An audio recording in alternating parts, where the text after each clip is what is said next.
안녕하세요. 소설 파는 남자 이구영입니다. 네, 오늘은 조영주 작가님 모시고 작가님께서 쓰신 다양한 문학 작품에 대한 이야기를 나눠보는 순서입니다. 네, 먼저 인사를 좀 나눌까요? 안녕하세요. 네, 안녕하세요. 네. 본격적으로 북토크를 하기 전에요. 작가님 소개를 간단히 먼저 해드리겠습니다. 네, 조영주 작가님은 홈즈가 보낸 편지로 제6회 디지털 작가상을 수상하면서 소설가로 데뷔를 했고요. 그리고 제2회 김승옥 문학상 단편 귀가로 신인상을 수상했습니다. 네, 그리고 붉은 소파로 제12회 세계문학상을 수상을 했고 그 이후 장편소설 반전이 없다, 혐오 자살, 그리고 최근에 절대적인 행복의 시간 3분이라는 장편소설을 출간했습니다. 네. 네. 이제 대화를 나눌 시간이 순서가 됐습니다. 네, 지금 이제 절대적인 행복의 시간 3분. 네. 오늘 이 책에 대한 얘기를 좀 들려주시고요. 언제 데뷔를 하셨죠? 제가 아까 데뷔 작품은 말씀을 드렸는데 데뷔 연도가 어떻게 되세요? 데뷔 연도는 2011년 12월에 6회 디지털 작가상을 수상을 하면서 데뷔를 했고요. 네. 책을 내기까지 1년 정도의 기간이 걸려서 2012년에 책이 나왔어요. 네. 그럼 데뷔할 때 그 작품이 이제 한 해 후에 나왔군요. 네, 그렇습니다. 네. 그리고 제가 이렇게 경력을 쭉 보니까 이 바리스타라는 직업을 가지셨더라고요. 그때도 이제 그 작품은 쓰셨던 거죠? 네, 바리스타는 제가 붉은 소파로 수상하기 직전까지 계속 카페에서 업무를 했었고요. 그 후로 이제 전업 작가가 됐었고, 중간에 이제 잠깐 카페 홈즈에서 한 반년 정도 특별 바리스타로 또 일을 잠깐 했었습니다. 그러니까 어쨌든 붉은 소파가 문학상을 받으면서 이제 본격적으로 작가 활동을 하신 거는 다른 일은 일단 접으시고, 그렇죠? 네. 그러다가 이제 중간에 잠깐 카페에서 일은 보신 적은 있다. 네네. 예. 그러면 세계문학상 수상작 붉은 소파에 대한 얘기를 좀 하고 가는 게 좋을 것 같아요. 우리 국내외 독자분들이 붉은 소파라는 작품에 대해서 좀 궁금해 하실 텐데, 이 작품이거든요. 붉은 소파. 제12회 세계문학상 수상작. 한번 좀 들려주시죠. 어떤 작품인가요? 붉은 소파 같은 경우는 2016년에 세계문학상을 수상하면서 제가 전업 작가를 시작하게 된 계기가 된 소설인데요. 지금 현재 제 기억에 이구영 대표님 덕분에 태국에 출간이 될 예정이고요. 그에 맞춰서 해냄에서 개정판이 나올 예정입니다. 언제쯤 나오나요? 태국에서 맞출 때쯤에 이제 적당히 시기를 맞춰서 내면 좋지 않을까 그런 얘기를 하고 있어요. 표지가 바뀔 예정이에요. 그럼 표지가 사실 이 표지도 굉장히 예쁘더라고요. 그러면 더 이제 또 다른 모습으로 나오게 되겠네요. 기대가 됩니다, 일단. 네. 내용을 좀 간단하게 좀 한번 들려주시죠. 붉은 소파 같은 경우는요, 한 명의 사진작가가 오래전 살해당한 딸을 살해한 살인범을 찾는 얘기인데요. 그 과정에서 자신이 가진 사진 기술을 이용해서 여러 가지 사건을 함께 해결해가는 그런 식의 연작 추리소설의 구성을 가진 장편소설입니다. 이 붉은 소파 이 작품 발표 이후에 이제 다른 작품을 내셨는데 제가 여기 들고 나왔거든요. 하나는 반전이 없다 이런 작품이고 또 하나는 혐오 자살인데 반전이 없다는 연담엘에서 나왔어요. 그리고 이 혐오 자살은 캐비넷에서 나왔는데 이 세 작품이 붉은 소파 이후에 발표된 이 반전이 없다 하고 혐오 자살 서로 이렇게 연관이 있는 것 같은데 좀 말씀 좀 들려주시죠. 붉은 소파에서 김나영이라고 하는 형사가 등장을 하는데요. 네. 그 김나영이라는 형사가 현무자살에서는 조역에서 자신 주역의 역할로서 변하는 역할로 등장을 하고요. 반전 역사에서는 한 사람의 몫으로서 네. 주도적으로 사건을 해결해가는 모습으로 이렇게 점차적으로 발전을 하게 돼요. 그런 페르소나로서 김나영이 어떻게 변화해가는가, 그 주변 인물의 서사가 세 권으로 인해서 한 권처럼 느껴진다고 해서 제가 김나영 시리즈라고 하는 별명을 붙여줬어요. 아, 그러면은 국내 독자분들께서는 만약에 이제 붉은 소파만 보셨다면 그 뒤 작품 반전이 없다와 혐오 자살도 같이 보시면 재밌을 것 같고, 이제 외국에 계신 독자나 편집자나 에이전트 분들, 출판계에 계신 분들은 이 세 작품을 같이 검토를 하시면 어떨까 이렇게 추천을 드립니다. 네, 그래서 김나영 시리즈로 트릴로지처럼 보셔도 좋을 것 같습니다. 네, 좋은 아이디어인데 어쨌든 태국에서 아직 뭐 구체적인 일정은 잡히지 않은 것 같은데 태국어판이 저도 기대가 되네요. 네, 감사합니다. 네. 그리고 이제 여기 오늘 여러분 잘 보실 수 있도록 세워놨는데요. 절대적인 행복의 시간 3분. 어떤 의미인지는 이렇게 느낄 수는 있는데 그래도 한번 좀 작가님께서 들려주시죠. 어떤 작품인지. 절대적인 행복의 시간 3분 같은 경우는요.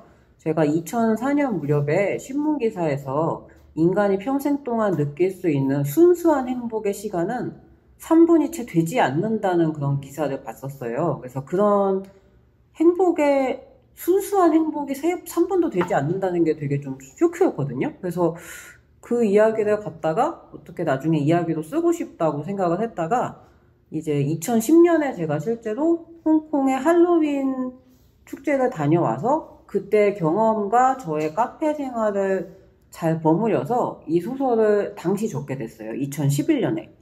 데뷔하기 전에. 그래서 그때 적었다가 10년 동안 잊고 있었다가요. 작년에 우연히 몽실북스 대표님과 대화를 하다가 이 책을 발견하고 이 책을 쓸 당시에 저를 아는 몽실북스 주연지 대표님과 책을 내는 게 굉장히 의미가 있을 것 같아서 다시 전면적인 개고를 한 끝에 올해 할로윈에 출간하게 됐습니다.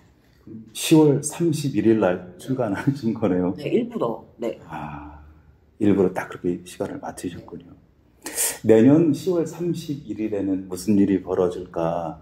그거 한번 혹시 이렇게 생각해 보셨어요? 네, 해본 적 있어요.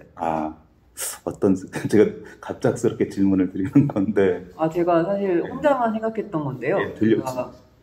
제가 최근에 평택으로 이사를 왔어요. 네. 근데 알고 보니 평택의 근처에 송탄이 있는데, 그 송탄에 있는 시장에서 그 미군 부대가 되게 많은데요. 그곳에서 할로윈 때마다 축제를 연대요.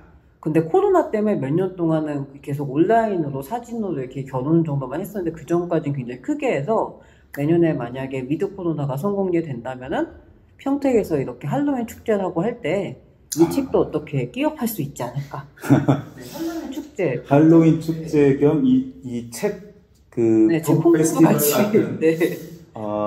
몽실북스 대표님께서는 귀 기울여 들으셔야 될 것 같은데요. 제가 혼자 하고 있었는데 질문하셔서 약간 놀랐어요.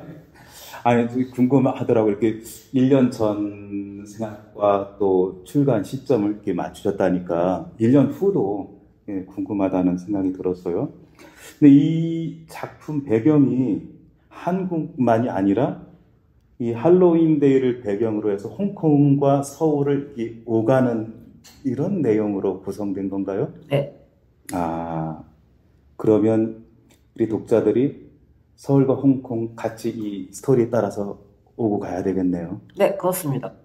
그러면 홍콩에 있는 독자들, 그러니까 거기는 아마 이제 중어 번체를 쓰는 독자들이 이제 현지에서 번역 출판돼서 판매된다면 중어 번체판이 될 텐데, 혹시 그 생각 염두에 두셨나요? 이 책은 중국어로 가급적이면 번역 출판이 됐으면 좋겠다. 예, 그런 생각 많이 했고요. 네. 저는 어렸을 때 주성치 영화라던가 90년대 액션 영화를 되게 많이 봤거든요. 네. 그래서 이번에 개봉을 하면서 90년대 액션 영화나 그때 이제 홍콩 영화들을 다 복습을 좀 많이 했어요. 그래서 이제 그때 당시에 그런 주윤발 아저씨 나오던 그런 멋있는 장면이나 그런 걸 이제 상상을 하거나, 그리고 2000년도 들어서 나왔던 무간도 같은 영화도 보면서 지금 홍콩의 현재라든가 과거 미래 이런 걸 생각하면서 좀 반영을 한 편이에요. 그러면 아까 그 말씀 중에 인간이 평생 동안 느낄 수 있는 행복의 총 시간이 단 3분이다 이렇게 말씀하셨는데, 이 작품 속에 그게 이렇게 녹아 있을 텐데 그 3분이 어떤 3분으로 그려지고 있는지 혹시 알려주실 수 있는지. 이야기 속에서는 네. 이 주인공들이 다들 행복에 대한 의미에 대한 고민을 계속 스스로에게 끊임없이 던져요. 네. 이 소설 속에는 크게 3명의 중심 인물이 나온다고 할 수가 있는데요. 네. 첫 번째 등장인물은 이제 홍콩으로 가게 되는 형사가 있어요. 세창이라는 형사인데, 이 사람은 지금 강력팀에서 일을 하고 있는데 계속해서 치안센터 발령을 받고 싶어 해요. 쉽게 편하게 살고 싶어 하는 형사고, 그리고 두 번째 인물은 홍콩에 있는 해결사 이혁이라고 하는 해결사고요. 이 사람은 어떠한 사연으로 인해서 원래 한국 사람인데 홍콩에서 해결사를 하고 있어요. 그리고 세 번째 인물은 명주라는 인물인데, 이 인물은 서울 코엑스에서 카페에서 바리스타라고 운영을 하면서 매년 배트맨을 찾으려고 홍콩의 할로윈마다 오고 있어요. 네. 이 3명은 각기 다른 이유로 홍콩에 있고 홍콩의 할로윈을 겪는데, 이 3명의 인물이 각기 어떤 식의 불투명한 형태의 행복을 바라고 있어요. 그래서 그 행복의 형태가 각자에게 어떤 의미인지를 천천히 이야기 구조를 통해 보여주고요. 마지막에 마침내는 어떤 범인상에 대한 범인의 입을 통해서 절대적인 행복이라는 것은 무엇일까? 과연 행복의 의미가 뭘까? 이런 식의 질문을 던지게 했다고 저는 생각을 합니다. 그러면은 각기 다른 세 인물이 생각하고 있는, 그리고 있는 행복이 분명히 있을 거고요. 네. 그거를 찬찬히 따라가면서 우리 독자들은 읽어내는, 찾아내는, 그러면서 내 행복의 3번 혹은 내 행복은 무엇인지 이런 것도 같이 한번 생각을 해보는 기회가 되겠네요. 네. 바로 이제 아무래도 그 지점이 독자들과 같이 나누고 싶은 생각 아니셨나 라는 생각이. 행복이 뭘까에 대한 얘기를 계속 하고 싶었어요. 네. 행복의 기준과 가치가 다 다를 텐데 이 작품 속에서 세 인물들은 어떻게 생각하고 있는지 한번 찾아보면 좋을 것 같네요.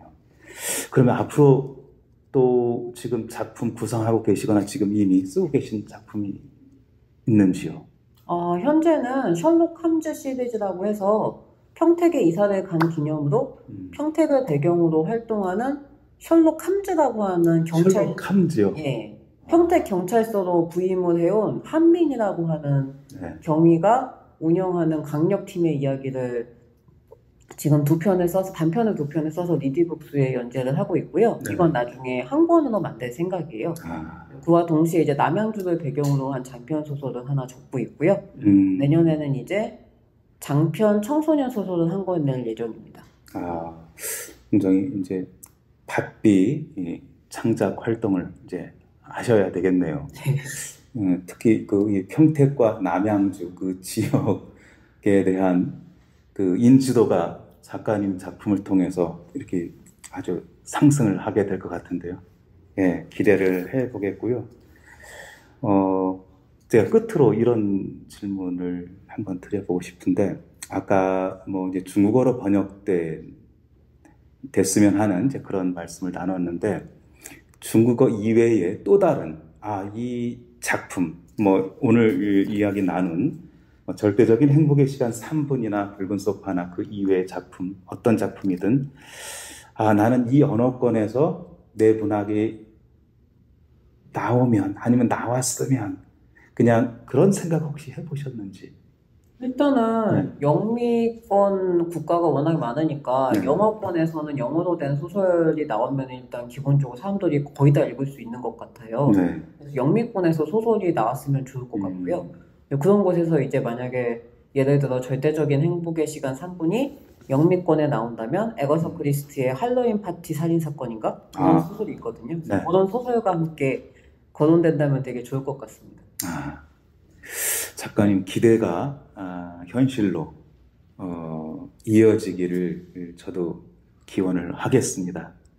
예, 오늘 그 작가님과 나눈 이 토크가 국내 독자들은 물론이고 해외 독자들과 또 해외 출판 관계자들과 같이 나누게 될 예정이거든요. 그래서 다시 한번 기대를 해보고요.